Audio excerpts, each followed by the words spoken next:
Is Khalil Wilkins the future or the present? We're going to talk about that here today on Between The Eers.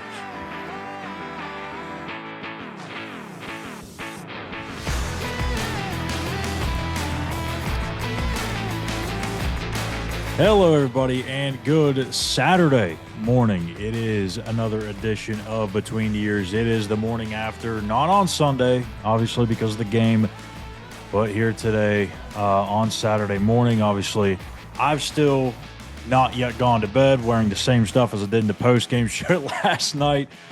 Decided to just stay awake and crank this thing out so I can make sure I had this done because I'm running on fumes and just want to make sure we get this up, and I'm not sleeping till noon, and for some reason just don't get this up. So anyways, make sure you hit that like and subscribe button here on our YouTube page at West Virginia on SI. We greatly appreciate it.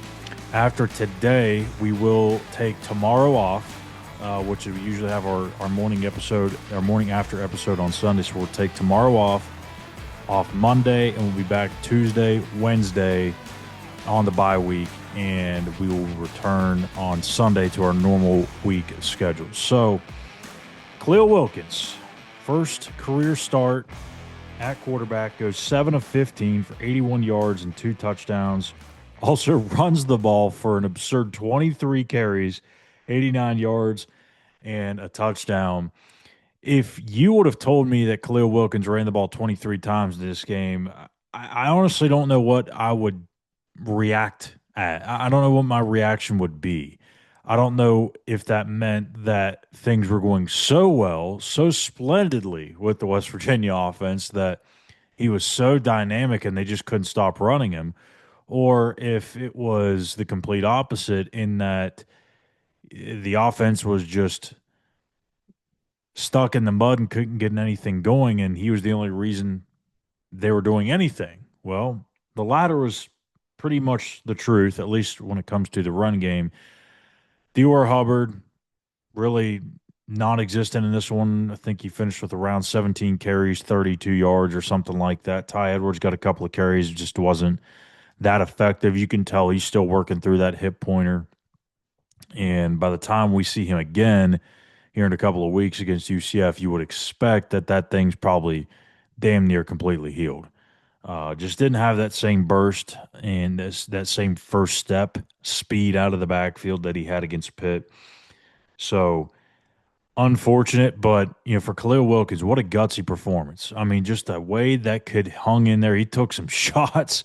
He had to come off the field at one point early on in the game because he took a shot to the head or near the head area and kind of got slow there to get up. But the way he just continued to fight, scrap, battle, I mean, that's exactly what you want out of your quarterback.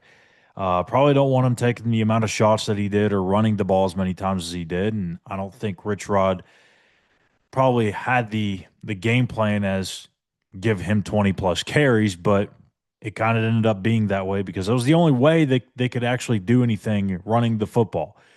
And I know some may look at it as, oh, the offensive line may have played a little bit better, but that's not really the case, man. I mean, it was Khalil just doing a lot of stuff in space, making defenders look silly and just, kind of being a little slippery at times. It really wasn't the offensive line doing anything. I mean, they were just getting their butts whipped play after play after play after play after play. Fast forward to the end of the fourth quarter, it's 4th and goal. All you need is like 2 to 3 inches to get into the end zone, and you get stonewalled because the offensive line gets knocked back on their heels, can't get the yard to get into the end zone in a game that was already going to be decided. But still, you would like to finish that drive off. But despite all of that, I think the passing aspect of it, Khalil did some nice things. I mean, he made some nice throws, especially the one to Justin Smith-Brown that he just couldn't, survive it through the ground there. But the play to Cam Vaughn was a good throw. Just Cam Vaughn's got to make that catch. That ball cannot be an interception. In no way, shape, or form can that be a turnover. So there were obviously some things that you'd probably want to have back as well. And I think the one thing that really sticks out to me so far with Khalil is they don't really mind him throwing the ball downfield. I mean, 10 of his 19 attempts, now this could get confusing here because it's the same number. 10 of his 19 attempts are 10 to 19 yards downfield. That's way more than I expected it to be through this many attempts. I would have expected a lot of that to be living underneath, trying to get him some easy completions, getting his groove, get a little confidence going. But no, they've been throwing it downfield. Now, sometimes that's due in part to playing behind the sticks, and it's 3rd and 13, it's third and a country mile, and you don't have a choice but to do that. But I think earlier in drives, moving forward, if Khalil is the guy, I don't know if that's going to be the case, but if he is the guy, I think you need to find more ways to move the ball on first down. It's not just straight up RPO or quarterback design, draw or cue counter or whatever. Like you've got to get some stuff out into the flats, whether that's to Cam Vaughn or to a running back or something. Get the ball out of his hand quick. Use those quick routes to your advantage and make the defense play these playmakers in space. These guys have really struggled in press man coverage, so that's part of it. That's part of the reason why they can't get anything underneath either. But if you can get creative in how you scheme some of this stuff up, I mean, there's certain ways to do it. I'm not bringing anything to attention here. I mean, I'm obviously not going to tell Rich Rod what he's doing wrong because I think he's got a pretty good hang of what he's doing. But there are certain things that he can do, whether that's putting trips out to trips into the boundary, and you have Cam Vaughn step back, catch a screen pass, and you got two blockers. And if he just makes a man miss, then he picks up a first down. But there's ways to do that. There's switches and releases. You have rubs in the goal line situations where instead of running the ball 3 straight times, you could look at some of those options. So there are ways to get the passing game going. I think it just needs to come underneath more. It really does. I don't mind the shots downfield. I don't mind throwing it beyond the sticks, especially when it is 3rd and 13. But there are times where you need to live underneath, and I don't think that they've done that nearly enough this season, particularly when it's been not Nico at quarterback, whether it's Jalen or Khalil or Scotty. They've been throwing it downfield more. But I'm interested to see where this goes with Khalil because I believe he did enough to earn the start at UCF here in a couple of weeks. But Rich Rod wasn't ready to commit to that just yet. In his post-game press conference, he said he was going to wait 2 weeks and probably make a decision on the starter, around game time. So he wasn't asked necessarily about who would start, but he was asked about the status of Nico, which he said he hadn't heard from, and that he's not on campus, and that Jalen didn't travel because he didn't feel like he was going to be able to go, and he would have been an emergency quarterback in that situation. So, yeah, but it ended up getting to the point where he basically said he wasn't committing to Khalil starting against UCF or anybody starting against UCF. And I understand it. You're going into a bye week. You want that competition to be there. You want Jalen to come back and feeling like it's not been completely lost and that he didn't lose his opportunity due to injury. You don't want Scotty Fox, thinking that, he just together a pretty good performance himself against BYU there and made some positive things happen, and you don't want him hanging his head in this situation. So I get it, but I think it's Khalil Wilkins' job to lose at this point.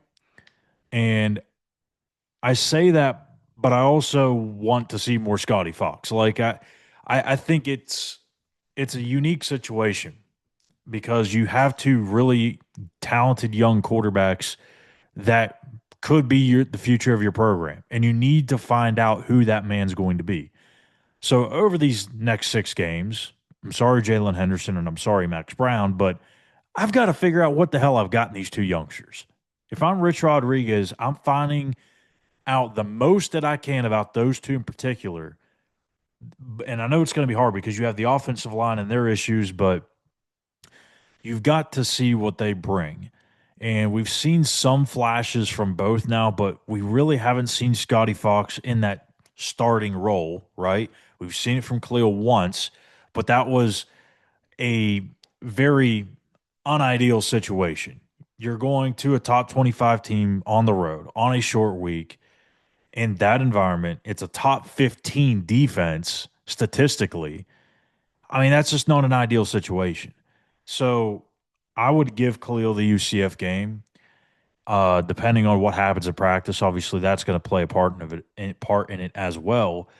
But at some point, I want to see Scotty Fox start a game. I mean, even if it's the last game of the year, and I mean, let's just be honest. Like if it's like 2-9, what do you have to lose at that point? Because obviously, if it's 2-9, he hasn't started a game yet. The other things aren't working either. So I think we need to see both guys start games and try to get as best of a gauge as to where they are, what they could be in the future, and go from there. But I think the Khalil game plan this week was be very simplified with it.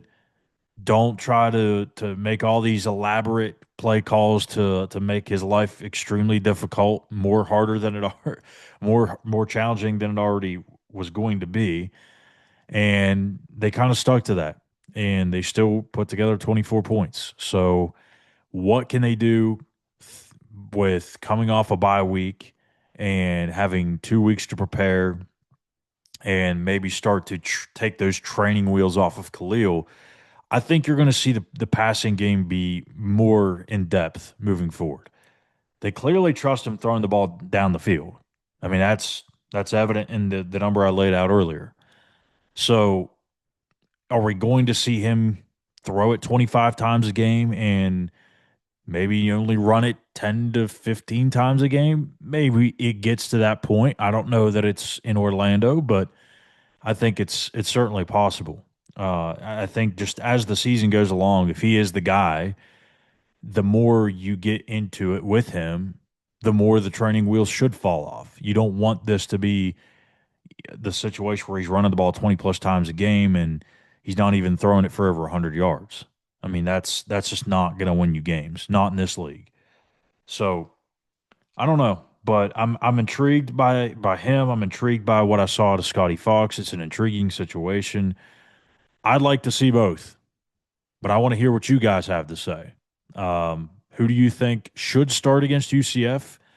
And do you believe that Khalil Wilkins is the guy moving forward, or can Scotty Fox still find a way to play his way into this thing as well? So let me know your comments or your thoughts in the comments section. I should say I've got to get off here, folks. I'm half out of it. I'm surprised I made it through without snoring or falling asleep with my eyes open in this one.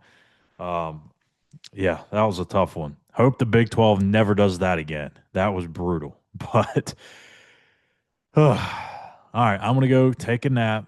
I've been up 24 plus hours at this point. So thank you guys for tuning in. Make sure you hit that like and subscribe button here on our page at West Virginia on SI. When I do wake up, I will be in the comments chatting back and forth with you guys over the next couple of days until we get another show up. So, but yeah, in the meantime, thank you guys for tuning in for not only this episode, but for all of our shows, Between the Eers, the Walk Thru GameDay Show, Mountaineer Postgame Show, sticking with us throughout this really tough season through the midway point. We hope that you stick around for these last 6 games as well and continue on into basketball season. We've got a lot of fun stuff going there also. So we're not going anywhere anytime soon. So stick around, and we'll see you here in a couple of days. Take care.